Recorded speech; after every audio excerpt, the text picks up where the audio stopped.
Сәлем қыздар, бұл біздің менторлықтағы бірінші сабағымыз. Бұл сабақты берумен мақсат қыздар, ең алдымен сіздер осы интенсивте не бар екенін, әрбір сабақ құнды екенін, әрбір сабақ сізді өсіруге, әрбір сабақ сізді скачокқа өсіріп жатқанын білуіңіз үшін түсіріп жатырмын.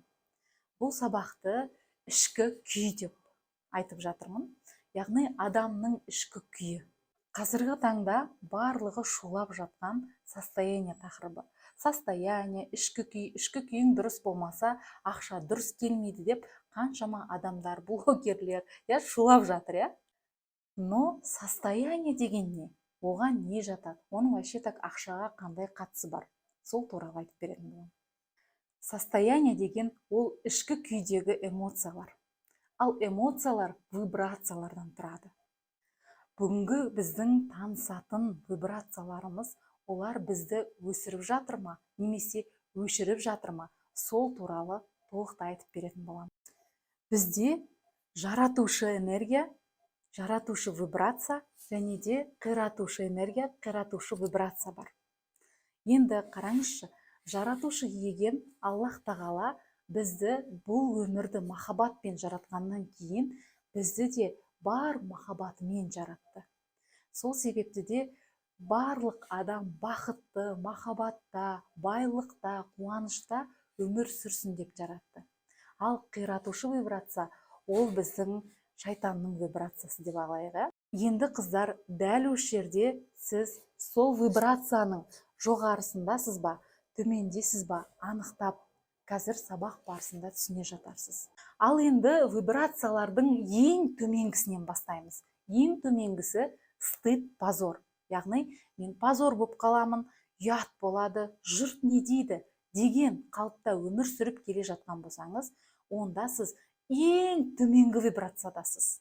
Ал енді одан жоғарғысы вина, яғни кінәлі сезіну. Баламның ауырғанына да кінәлімін, күйеуімнің ақша таппай жатқанына да кінәлімін, өзімнің түрім жаман болуына да кінәлімін. Енді кәсіпті жасап келе жатсаң, болмай жатса, онда мен кінәлімін деп, постоянно барлық нәрседен өзіңді кінәлау. Яғни ол да ең төменгі вибрацияның бірі. Енді қараңыздаршы, дәл осы өзіңді кінәлау, позор болып қаламын, жұрт не дейді деген сөздер, дәл сондай ойлар сізді тек қана қиратушы вибрацияға алып барады. Яғни сізді түбінде өлімге алып баратын вибрациялар. Өте мұқият болыңыздар. Одан жоғарғы вибрация ол апатия қыздар. Ештеңе жасағысы келмейді, ештеңеге зауқы жоқ, ұйықтай бергісі келеді, немесе кино көріп депрессияда жататын ханымдар.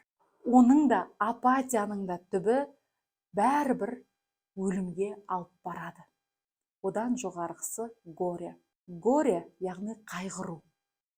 Бұрынғы 1045 жыл алдын өтіп кеткен нәрселерді ойлап, сәл ғана бір ушудан, сәл ғана бір сәтсіздіктерден жылап, қайғырып, отыра беру де түбінде өлімге алып барады. Яғни бұл да қиратушы вибрация.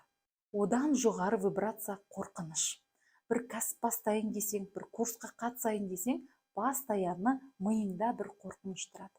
Болмай қалса ше, сәтсіз шығып қалса ше, дұрыс үйренемей қалсаң ше деген қорқыныштар миыңда сигнал беріп тұрады. Сол себепті де сені олар ешқашанда дамытпайды.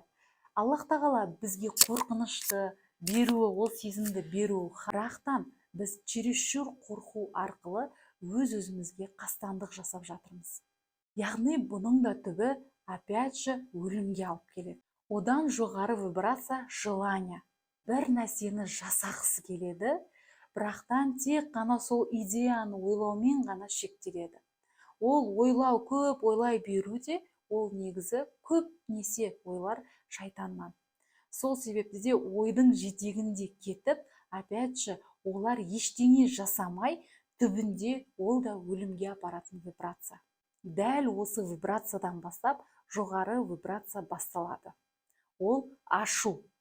Әрине, ашу ол жоғары вибрацияға кішкене ғана жақын, Мысалы үшін бір нәрсеге ашуланған кезімізде біз бір нәрсені қиратып, күйеуімізге ашуланып, балдарымызға ашуланған кезде үйдің бәрін жинап, диванның барлығын көтеріп, бәр жерді қиратып, тез-тез жұмыс жасап, энергия тез-тез алмасады. Алайда сіз көбірек ашуыңызға ерік беріп жіберетін болсаңыз, онда ашу, оның да түбі өлімге алып барады. Ашуды дер кезінде ұстап, оны тоқтата білу өте маңызды. Сол кезде ғана ол сізді жоғары вибрацияға тартады. Одан жоғары вибрация ол гордыня, высокомерие, яғни біреудің үстінен шешім қабылдау. Мысалы үшін, оның ақшасы жоқ қой, бір клиент келіп тұрса, бір киімдері жаман болып тұрса, оның ақшасы жоқ қой, ол жасай алмайды ғой, ол бере алмайды ғой, немесе мамаңызға ақыл үйрету, әкеңізге ақыл үйрету, оның барлығы гордыняға жатады. Әрине, біреудің үстінен шешім қабылдау ол дұрыс емес. Ол да түбінде өлімге алып баратын вибрация. Гордыня, яғни дәл осы жерде жоғары вибрация бар деп айтып жатырмыз ғой. Әрине, өзіңіздің шешімдеріңізді жоғары қарау. Сол кезінде жоғары вибрацияға шығасыз. Мысалы үшін, бір тірлік жасап жатырсыз. Мен бұны не үшін жасап жатырмын, кім үшін жасап жатырмын деп сұрақ қойып, сол мақсатқа қарай ұмтылу, ол сізді жоғары вибрацияға шығарады. Дәл осы жерге дейін кішкене жоғары вибрация бар. Алайда олар біреуге дәлелдеу үшін жасап жатқаннан кейін, ол да түбінде стресске апарып, төменгі вибрацияға құлатып жіберуі айдан анық қыздар. Ал енді нағыз жоғары вибрацияларды айтатын боламыз. Одан жоғары вибрация ол батылдық, яғни шешім қабылдау. Үлкен мүмкіндіктерді көрген кезінде, өзіңнің жүрегіңе керек екенін, әрбір нәрсенің өзінің жүрегің айтады, өзіңнің қалауың айтады. Дәл сол жүрек алдамайды. Негізінде сезімдер Алладан келеді. Ой көбінесе шайтаннан қыздар. Сол сезімді біз көбінесе тыңдамай жатамыз. Сезімді тыңдаған адам ешқашанда қателеспейді. Себебі сезімді Аллах тағала салады. Ал ойдың көбісі ол шайтаннан. Ал одан жоғарысы недреальный. Барлық нәрсені өзіңіздің ойыңыздан, елегінен өткізу. Бір ақпарат тыңдап жатқан кезіңізде, мынау маған керек па, керек емес па? Мынау мені өсіре ма, өшіре ма деп әрқайсы жасап жатқан ойыңызға, жасап жатқан іс-әрекетіңізге ой сүзгісінен өткізіп тұрып қабылдау. Одан кейінгі жоғары вибрация ол дайындық вибрациясы. Жаңа өмірге, жаңа деңгейге деген вибрациялар болады. Бұл жерден бастап уже сізге ақша келе бастайды. Одан жоғары вибрация ол қабылдау. Ата-анаңызды қабылдау, өмірлік жолдасыңызды қабылдау, ата-енеңізді қабылдау, жан-жағыңыздағы адамдардың барлығын қабылдау. Өміріңізде сәтсіз сынақтар болып жатса да, оны Аллах тағаланың сізді өсіріп жатқан мүмкіндігі ретінде қабылдау. Одан жоғары вибрация ол разум, яғни осознанность деп айтамыз. Бұл осознанность әрбір жасап жатқан қадамымызда қорқып тұрсақ, все, Нұрила, мен қорқып тұрмын. Неден қорқып тұрмын? Осыны жасаудан. Қорқсам не болады? Ол мені өсіре ма? Өшіре ма? Яғни, сол кезінде сізге жауап келеді. Әрине, ол сізді өшіреді деген. Ішкі даусыңыз. Яғни, сол жерден бастап, жоқ, қорқып тұрмын, ну жарайды. Мен қазір сенің өзіңді басуыңа кішкене уақыт берем. Жылағыңыз кеп тұрма? Нұрила, саған жылауыңа жарты сағат уақыт берем. Ашуыңыз кеп тұрма? Нұрила, сенің ашулануыңа 1 сағат уақыт берем. Барып, таза ауада айналып қайт деген сияқты. Дәл солай осознанно қабылдау. Одан кейінгі өте жоғары вибрацияның бірі ол махаббат. Гармония деп айтып жатамыз. Барлық нәрсені махаббатпен қабылдау. Сабақты да махаббатпен жасау, әрбір кітапты да махаббатпен орындау. Тіпті үйіңізді жинасаңыз да, тамақ істесеңіз де, барлық нәрсені махаббатпен жасау.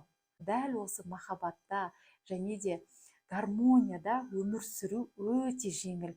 Демек, Аллах тағала дәл осы жоғары вибрацияларды осы махаббат деген вибрацияға жасырып қойды. Ең жоғарысы ол қуаныш энергиясы, яғни қуаныш вибрациясы. Бұл жерде әрбір нәрседен қуаныш табу, әрбір нәрседен сәттілік табу, әрбір жұмыстан тек қана махаббат, қуаныш алу, ол нағыз Аллах тағаланың пигіне жеткен сәтіңіз болады. Қараңыздаршы қыздар, төмен вибрацияда неге ақша жоқ? Себебі Аллах тағала басында айтқандай, бұл өмірді махаббатпен жаратты. Адамзатты да махаббатпен, мына дүниенің барлығын мейір махаббатпен жаратты. Сол себепті де ол бұл адамдардың қиратуына жол бергісі келмеді. Төмен вибрацияға егер ақшаны, байлықты, махаббатты беріп қоятын болса, онда адамдардың барлығы бір-бірін қиратып, сойып, бұл өмірдің барлығын адамзат қиратып жіберетін еді. Ал оны Аллах тағала қаламайды.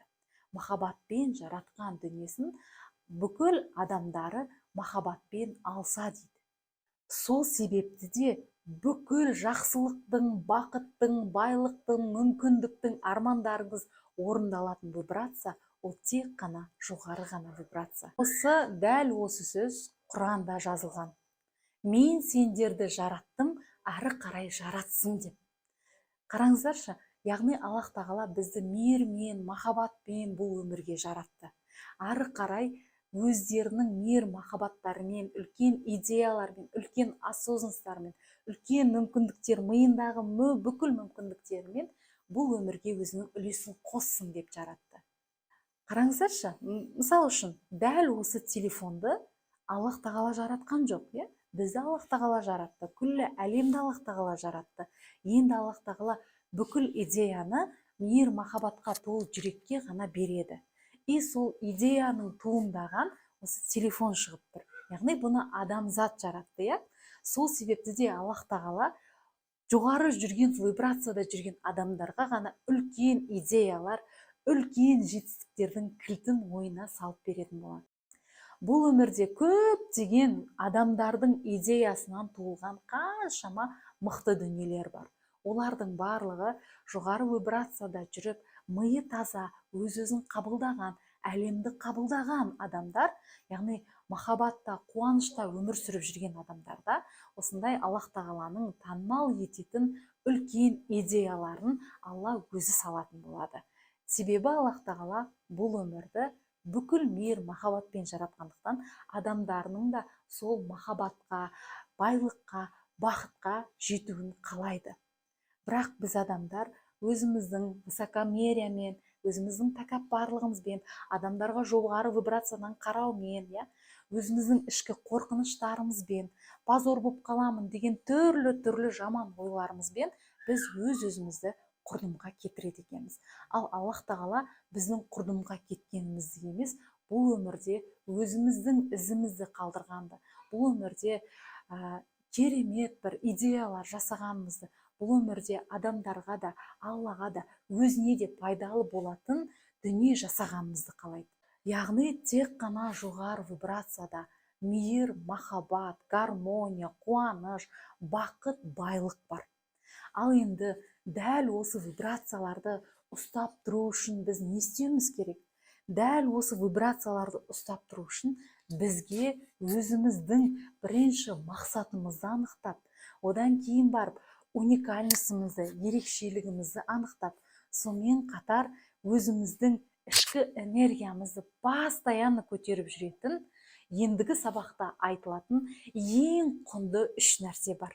Осы 3 нәрсені бүкіл дүние жүзіндегі миллионер, миллиардер, триллионерлер қолданады. Дәл осы 3 нәрсені үйреніп алатын болсаңыз, сіз өмір бақи дәл осы жоғары вибрацияға шығатын боласыз. Яғни Аллах тағаланың бүкіл мүмкіндігіне ие болатын боласыз. Ол вибрацияларды, ол энергияны 3 түрлі затты мен сіздерге өзімнің ары қарай интенсивінде айтатын боламын. Ал қыздар өз пікірлеріңізді жазып жіберсеңіздер болады.